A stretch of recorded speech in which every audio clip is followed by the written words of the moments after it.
So guys, good morning, good morning, good morning, good morning guys. Ngayon ay tayo may luto serye na naman ng Tanging Inimes. Okay, alright. Kamusta ba kayo? Kamusta ang gising nyo? Nagising ba kayo ng may ngiti sa mga labi? Uy, may ngiti sa labi. Wala, may laway sa labi. Uy, may laway daw sa labi, sabi ni Alvin. Nakanganga matulog yan. Ito na. Ito na yung kawali natin. Wala na yung Q-Tex. Nag-fade na. So, ito yung kawali. And bubuksan na natin yung kalan para magka-apoy. Charot. So, ayan na nga. Walang laman niyang bag ko. Dodos na lang talaga yan. At meron tayo ditong 5 pesos na mantika. 5 pesos na mantika. Ayan, meron tayong mantika dito. Yan. Gawin nating positibo ang mga bagay-bagay. Yes. Kung paano tayo minahal ng positibo ng Panginoon. Di ba? Ganun dapat yun.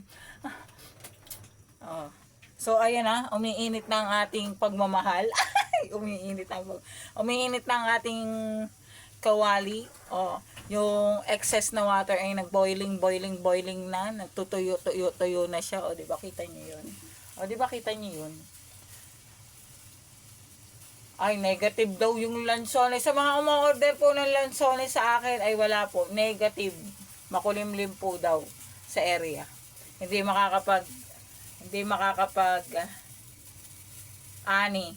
Di ba? Ani, batumbakan, naglalampas. Sa gabi siya ay sandali, nasaan naman yung gunting? Yung scissor ba? Pakihanap nga, please. Sino nga ba yung tinatawag pag ano?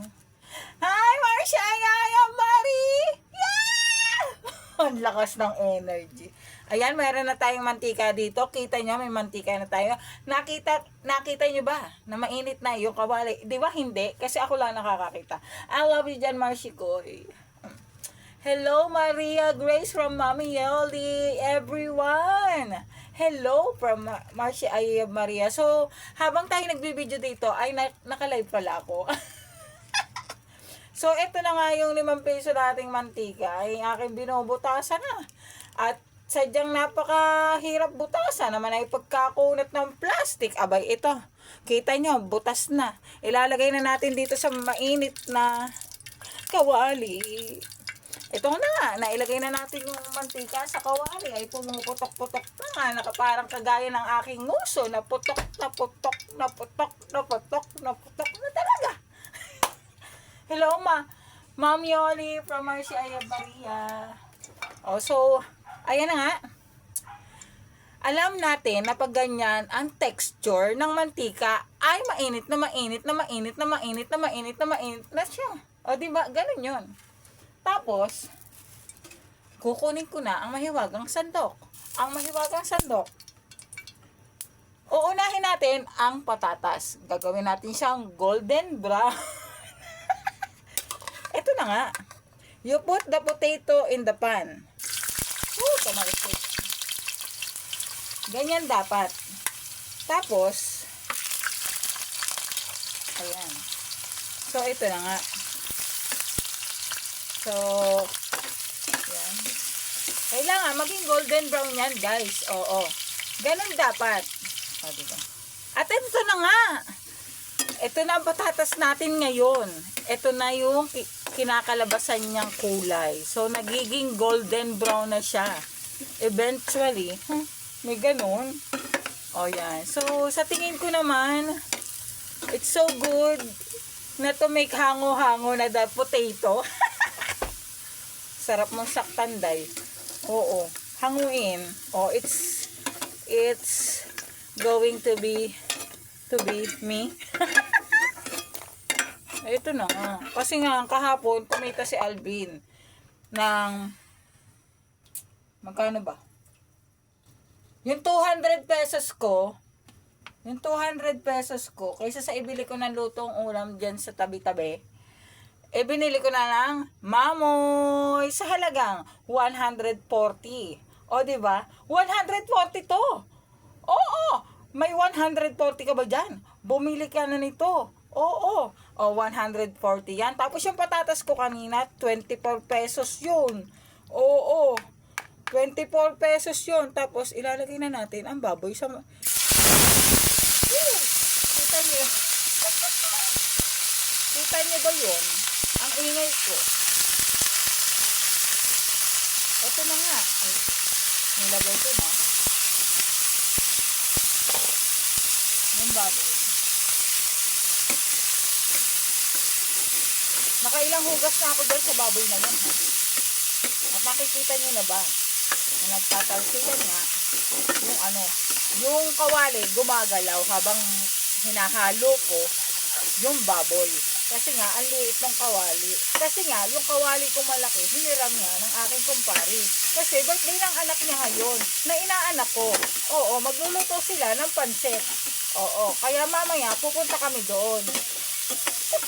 Makikikain kami ng pansit. Asahan niyo mamaya, hindi lang pansit ang kakainin. Siyempre, hindi mawawala ang inuman. Asahan niyo na yun. Oo, birthday yan eh. Diba? Salamat sa inyo dyan ah. So, ito na nga. Piniprito ko muna yung mamoy. Oo, bago natin yan i-adobo, iprito muna natin ang mga sangkap. Ang patatas, ang mamoy. Pagkatapos, saka tayo mag-isa ng sibuyas at saka bawang. Sawahan mo ng pagmamahal. Siyempre. Ay talaga, oo. Ang sarap nyo ding, oo. So, ayan na nga ang ating mamoy. Gusto ko kasi sa mamoy, lagyan natin ng asin. Lagyan natin ng asin ang mamoy. Okay? Okay, guys? Para naman yung mamoy ay may lasa-lasa kahit pa paano. O, diba? Kahit talagyan natin siya mamaya ng toyo. Oo. Toyo na ano ha? Toyo na dato puti ang aking gagamitin. Kasi ayun lang meron ako. Oo. Salamat ng maraming salamat. Walang sawang pasasalamat po. Thank you so much po. Ayan. So ito na nga. Eh di ba? Alam niyo naman. Ay naku talaga. Talaga. Andaldal ng babaeng yan. Ito na nga. So, ito na nga. Masyadong mayaman sa halo na naman itong niluluto ko. Mga ano. So, ito na nga. Makwento ko lang naman. Mga guys, ito nga. Mas maganda na rin na nakapagluto ako ng ulam ngayon kasi 4 na piraso niyan sa tindahan. 70 pesos. 70 pesos ngayon ang order ng ulam. So, ang bigayan ng ulam ay 4 na piraso saka the order ng ulam. O, di 70 pesos. Eh, itong buong yan na niluluto ko ay 140. Eh, ilang piraso yan, di ba guys? Di ba? O, di ba? Galit yan. Mamaya na ulit. Hintayin na natin muna maging brown-brown yung mga side ng baboy, okay? Ito na nga. Parang okay naman na to, di ba guys? Okay naman na itong niluluto ko, di ba? So, i-set aside na lang natin yan dyan. Ito, ganyan-ganyan ka pang set aside. Oo, okay na yan. Baka dumami yung mantika ng baboy. O, yan. So, nandyan na siya sa isang tabi. Kita niyo ba, guys? Ang lalaki ng gayat ng baboy. Oo. So, ito na nga. Ang system natin ngayon, siyempre, magigisa na tayo ng sibuyas at bawang. Oo, kailangan yan sa buhay. O, di ilagay na natin yan sa sa kawali. Saan pa ba? O, ayan na nga. So, syempre, halo-haloin natin yan, ganyan. Hindi nyo nakikita yung kung paano yung itsura ko habang nagluluto dyan. O, pero sumasayo ako. Gumaganon-ganon ako eh. Gumaganon-ganon ako dyan, o. So, ito na nga. Pagkatapos nyan, pag alam mo hindi pa luto yung sibuyas, syempre, ilalagay mo ng bawang. Ganun yun. Huwag mo nakintay yung maluto yung sibuyas bago mo isama yung bawang. Para ka namang ano, hindi ka cook. Hindi ka cook. Cook ng inime. Ito na nga. Siyempre, ginamit ko yung sangkalan, yung chopping board. Huhugasan ko na. Diba? Ganun dapat yun. Oo. Ganun dapat yun. Pag ginamit mo, pagkatapos mong gamitin, siyempre, huhugasan mo yun. Oo. Siyempre, ganun yun. Para hindi ka na ano. Oo, tapos, kita nyo, pinabayaan ko kayo dyan habang ako'y naghuhugas. So, naka 10 minutes na ako dito sa video kong to. Oo, napahaba na naman. So, ito na nga, nangyayari sa ating bawang sibuyas. Oo, malapit na silang ma-overcook. Malapit na silang ma-overcook. Oo. Ano na naman yung joke? Okay lang po, Ate Maria ko. Kamusta po? Eto, maganda pa rin mo. Bakit hindi ba maganda yan? Maganda yan, di ba? Tapos, ang sexy pa. Ang sexy pa. Tapos, ay grabe. Naman po, joke lang. Yun lang galali. Eto na nga, nakikita ko nang umiitim na nga yung kawali. Malapit na talaga siyang makomatos. Makokomatos na yung kawali. So, ito na nga. Titimplahan na nga natin siya. Oo, titimplahan na natin siya ng toyo. Bakit kasi galit na galit yung apoy ko? Naka-overheat. Naka-overheat. So, ito na nga. Lalagyan ko na siya ng dato puti. Oo, dato puti. Yan. Yan. Dato puti. O, so, ayan na nga.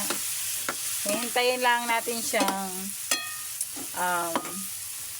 ma-absorb nung pork natin yung toyo. Oo, di ba? Tapos, syempre, hindi lang naman toyo ang kailangan ng adobo. Kung gusto mo yung adobong toyo, gusto mo yun. Eh, gusto namin may sabaw. Kaya lalagyan ko siya ng tubig, ng sabaw. O, di ba? Ganun dapat yun. Depende tayo sa mga gusto nating hanganin sa buhay. Ah, sabay kayo. So, ito na nga. Lalagyan ko siya ng isang basong tubig. Ang dami. Charot lang. Grabe naman yun. Charot lang naman. Ayun naman. So, ito na nga. Ayan na nga. So, tama na yan tubig na yan. Hindi. Oo, tama na yan tubig na yan. Okay na yan. So, papakuluin na lang natin yan. Tatakpan ko yan. Tapos, iintayin natin kumulo at lumambot lalo yung mga sangkap.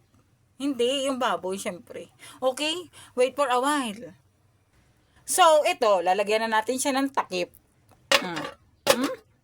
O, diba? Galit yun. Joke lang. So, ayan na, may takip na siya. So, ayan ang ating adobo. Adobo. Lalagyan na natin siya ng pampalasa. Kukuha lang ako ng pampalasa natin dyan. Nasaan na yun? So, ito na nga. Alam nyo naman kung anong ginagamit ng pampalasa sa aking lutuin. Nandito na ang ating paboritong ginisa mix.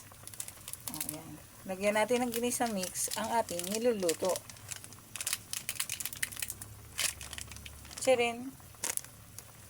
At lagyan na natin din siya ng paminta.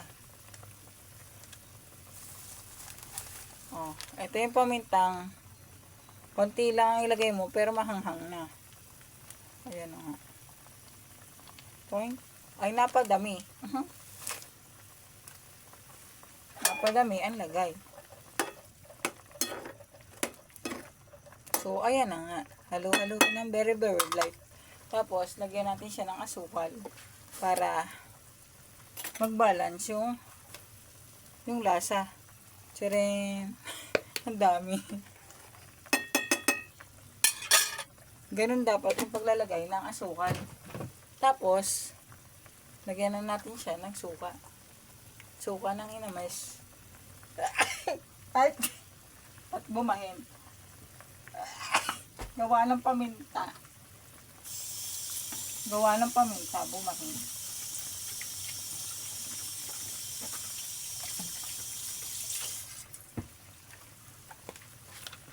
At ito nga po pala ang ating suka. Silver Swan. Yan. Konti lang. Okay na to. Okay na yan. At titikman na natin ang ating nilutong adobo. Tikman natin kung okay na yung pakiramdam. Yung lasa. Iatay.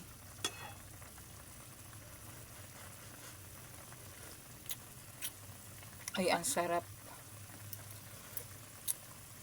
Ay, so good. Sarap. Ilagay na rin natin tong piniritong patatas.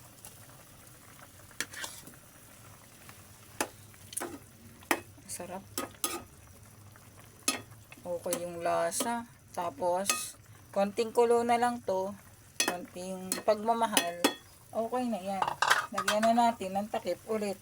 At hanggang dito na lang ang ating adobo serye. Salamat po sa panonood. Okay na kasi yung lasa. Kaya putulin na natin dito ang ating video. Inay, thank you. Salamat po ulit sa support, sa panonood ng aking mga upload videos, sa pagpasok sa aking live stream, at sa pagbibigay po ng blessing sa aking channel. At hindi lang sa aking channel, sa aming pamilya. Thank you, Lord. Thank you all of you. I love you all. Bye-bye. Okay na yan. Bye.